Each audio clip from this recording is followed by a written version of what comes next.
welcome to The Storm, and thank you for watching today on WYLN 35. My favorite day is around the corner, Election Day, and Hazleton Area School Board has several seats up for grabs. Today, I am pleased to be joined by two candidates running as a team, Bobby FIUME and Vinnie ZOLA. They'll be joining me to discuss their candidacies right after the break.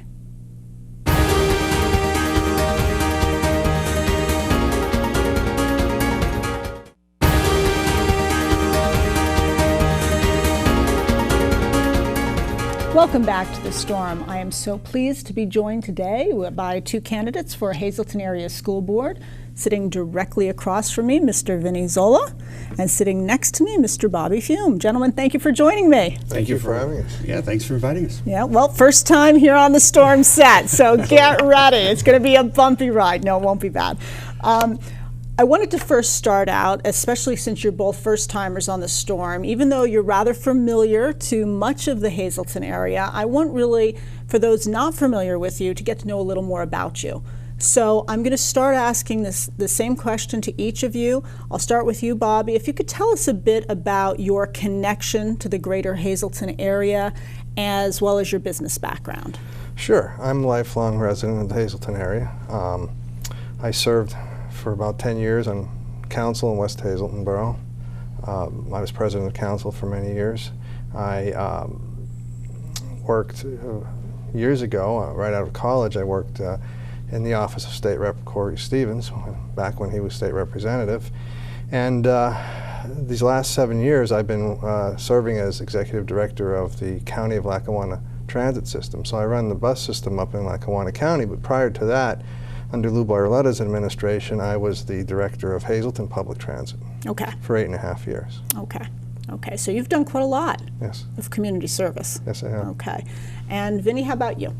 About the same. I was born and raised in Hazleton. I left for a number of years when I was in the military. I was stationed down south for a number of years. Came back to Hazleton, was a police officer in the city of Hazleton. So I kind of have an idea of what's going on in our community today and so forth. From the Hazleton Police Department, I went to the Hazleton Area School District. I was 20 years with the school district as the coordinator of security, and I also spent some time with the business office. Mm-hmm. So about half of that time in the school district was with the business office / security director. I had a little experience in teaching law enforcement class. We started a law enforcement program while I was there. So I think I have a unique perspective on the school district from wearing a few different hats during that time there. Mm-hmm. But my family, again, all from the Hazleton area. Most are in business here. My brother Joe is the magistrate. So again, we have some ideas of what the needs are of our community. Well, and I thank you also for your service to not only community but also to country. Thank Always you. Appreciate when I meet a military person, so thank you for that. And your service in the police force, and again, just for the community. So, all right, so you've done all these things, gentlemen. What on earth makes one decide of all the offices you could run for? Because I often say the Hazleton Area School Board, it's often one of the most thankless positions, simply because, and not because it's not a paid post. I'm not talking about that. I mean because it's hard to please all the parents all the time. You're inevitably going to get on somebody's bad list. So why have you each decided to run? I'll start with you, Bobby.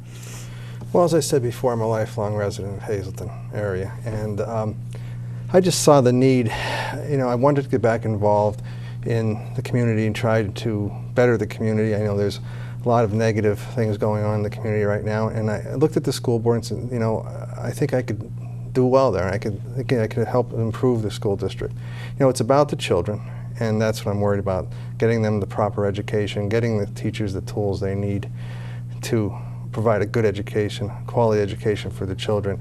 And I have the time, and I would just go in there and do my best job, and that's what I thought. Let me run for school board, hopefully get on, and do the best I can to improve the school district. Okay, and Vinnie, what made you decide to do so? I think working in the school district for 20 years, and being behind the scenes, seeing what went on in every aspect of the school district, and then finally retiring and saying, "Oh, I've had enough. I'm going to sit back now, relax." And after about 2 years, I thought, you know what? I have something I can offer here. You know, I know what goes on. You know, many times, you know, I would sit at a meeting and I'd say to myself, why are we doing this? You know, why are they going in this direction when it would be better to go in this direction? You know, or why are we spending that much money on, you know, vehicles when maybe we should be looking at, you know, spending them on textbooks? And so I think from that perspective, I you know, decided that I'm going to offer some of the experience that I have. Okay. And I'm looking forward to it, actually. Okay. And so that Bobby doesn't have to get every question first, I'm going to go to you on the next one. Right. So my next question is really about, we see, if we look around the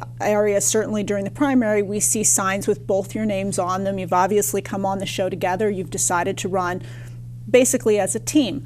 Tell me a bit about your reasons for doing so. Are my reasons for running as a team? Mm-hmm. Well, I think we both bring something to the table, and it's different.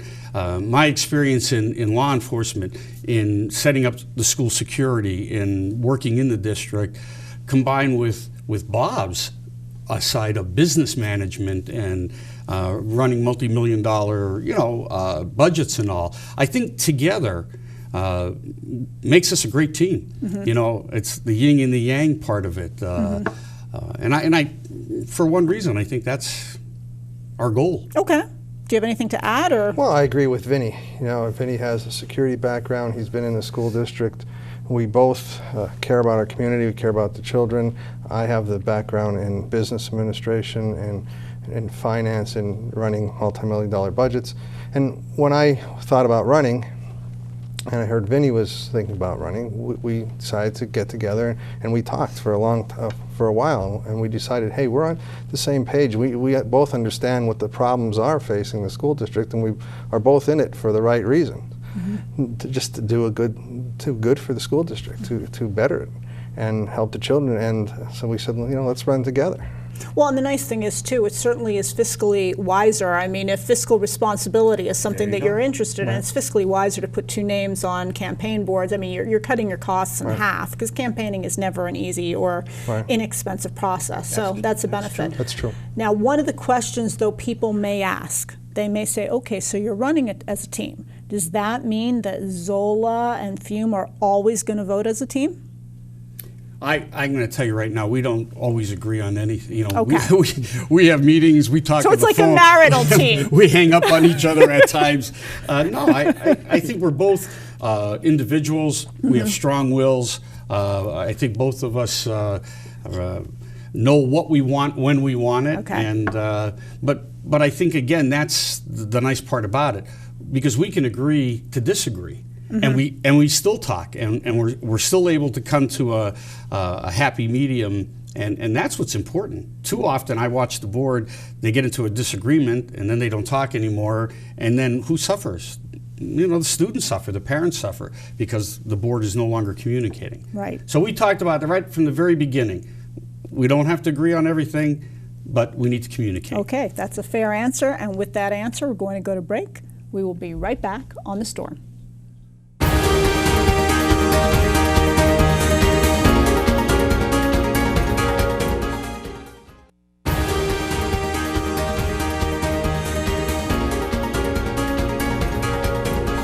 Welcome back to The Storm. Today I'm talking to Vinny ZOLA and Bobby FIUME, candidates for Hazleton School Board, Hazleton Area School Board.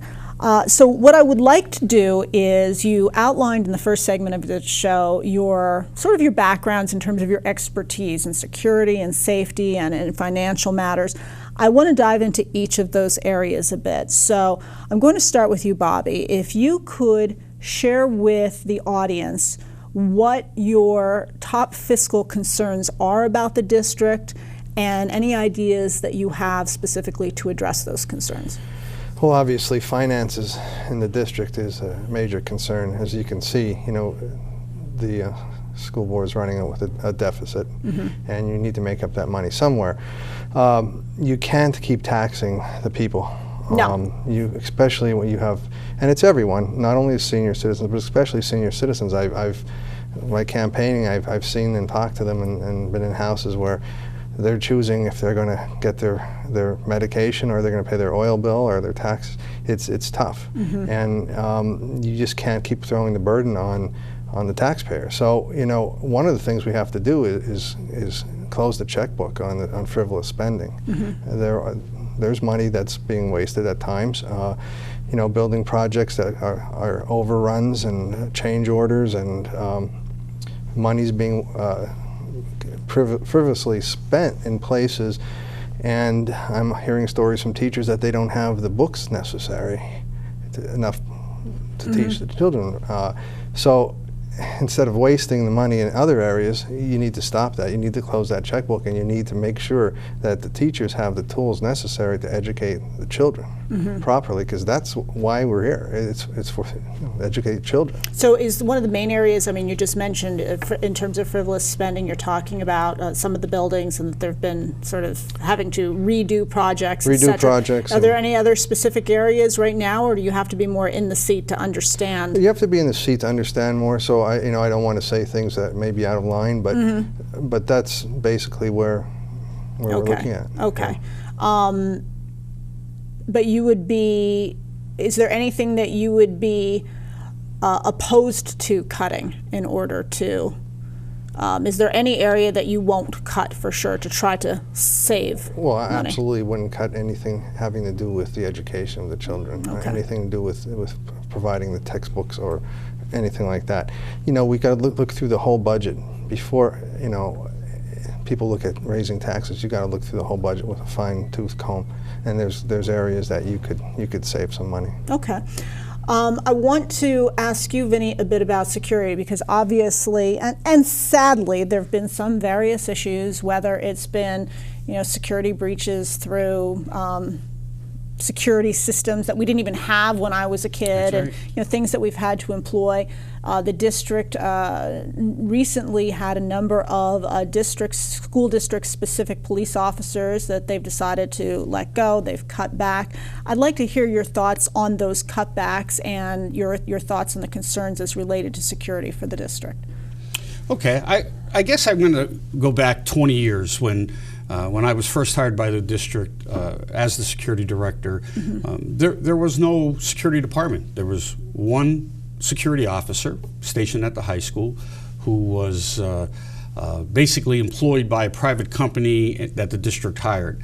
When I started 20 years ago, the first thing I did was did a security assessment of the district, building to building, talking to people, looking at the physical buildings themselves, the locking systems, the camera systems, talking to maintenance personnel and teachers about what the problems were, what the issues were. And we started to design a program from then, 20 years back, 20 years ago, started designing step by step on where we were going to take security in the district. And as things escalated, as gangs started to move into the Hazleton area, we had to deal with those issues, and we did. But we did it on a proactive basis. I think what's been happening recently is reaction. They're overreacting, and sometimes throwing a lot of money into anything isn't the answer. Okay. You really have to look at the problem and then figure out how are you going to resolve it. And best if you can look ahead and say, before this becomes a problem, how do we resolve Could it? you give me an example of what you mean by overreacting? Okay. You're going to put a police officer in every building. That sounds like a great idea, maybe. If you can afford to do it, it's a fantastic idea, right? But what comes along with that? It's not just the salary of that police officer you have to consider now. You have to train that officer. You have to keep them trained, even if they come to the district as retired police officers. You still have to continue with their training because now they're in a new atmosphere. It's a school. It's a school building. You have to provide them with equipment, radios. Each officer needs a radio, and not to communicate just within the district. They have to be able to communicate with comm center, which our police officers did not have that ability to do. So are you familiar with that? That they, as police officers, were not able to contact comm center if there was an emergency to say they needed assistance or they backup. needed Okay. something at a building. Okay. So, weapons, carrying their own weapons, not the best thing in the world to do, because if everyone's carrying their own weapon, different ammunition, that's been resolved over the years. But that's what I'm saying about becoming reactive. Let's put a police officer in, but there wasn't a firm plan designed to put them all in. Okay. So a lot of that we're talking about, the training, the weapons, vehicles, their duties, standard operating procedures, policy books, that should have all been put into effect first, and then you bring the personnel. So they put the cart before the horse a little bit, and I think what's happening is now they're seeing that. Are they being effective? Just sitting at the front door, police officers sitting at the front door for a whole shift, watching a metal detector. Is that an effective use of that person? Is it an effective use of taxpayer dollars? So those are the things that have to be readdressed at this point. You brought up two words that made me think of something else related to school district. You talk about standard operating procedures and you talked about communication. Yes. And one of the things as a parent, myself with a kid in the district, and I talk to a lot of parents, Yes. is the communication to parents, or sometimes the lack of proactive communication to parents. Now, perhaps that will change under the new superintendent, and I'll certainly ask you both your opinion on the new superintendent. But what do you think can be done to have greater transparency and, importantly, open, proactive communication with parents so that they find out about the neurovirus when it happens, not 3 days later because they happen to be on a PTA page on Facebook? I mean, what can we do about that? If you don't mind, I think one of the things we campaigned on was accountability. Everyone needs to be accountable, starting from school directors, right down, school director, superintendent, and every employee in the district. We need to be held accountable to the public, to the taxpayers, the parents, the students. So that's how you begin to make sure that there's this veil of transparency that everyone talks about. It's just open communication. So you need to hold us accountable. You need to let us know that we want to know what's going on. How are we going to do that? Some of the things that I want to know. Exactly. I want email alerts. I'm just saying it now. Yeah. I mean, Hazleton Area School District, they have a Facebook page, and we want it to be used more often in the social media age, in an age where these kids are in school with cell phones, and we're finding out stuff. It'd be much nicer if the school board would be the ones communicating. So, yes, that's what we want, okay? Yeah, I agree. And there's no reason why it's not happening, Okay. or can't happen. Okay. There's no reason. Okay.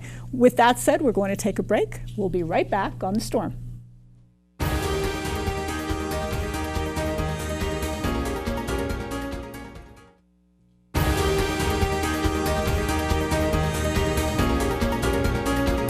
Welcome back to The Storm. Do you have any thoughts on the new superintendent, Dr. Butler, or are you sort of learning as the rest of us are learning about him?